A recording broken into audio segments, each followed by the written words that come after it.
favola, è solo fantasia.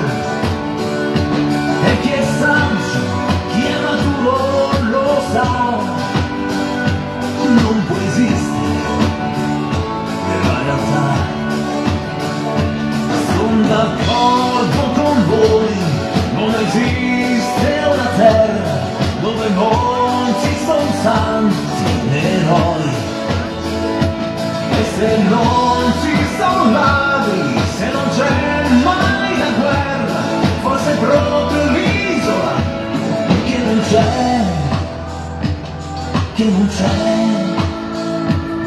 E non è un'invenzione e neanche un gioco di parole.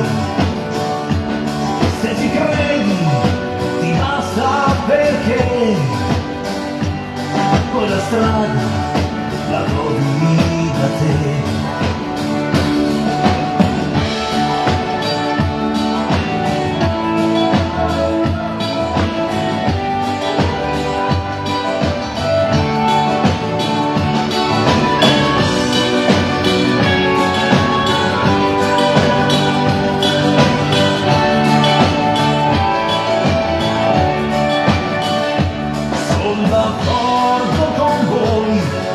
Ladri e gendarmi, ma che razza di isola è? Niente odio e violenza, né soldati né armi, forse è proprio l'isola che non c'è, che non c'è. Seconda stella a destra, questo è il cammino, e poi dritto al mattino.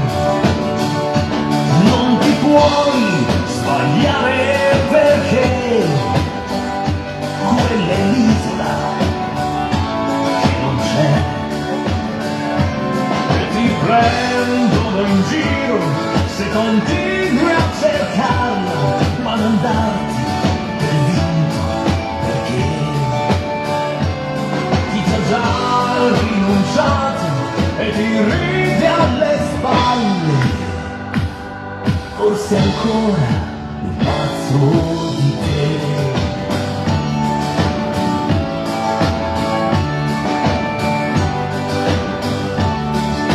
Un pazzo di te. Siamo arrivati a l'isola che non c'è, mamma quanta strada che abbiamo fatto. E allora Cosa?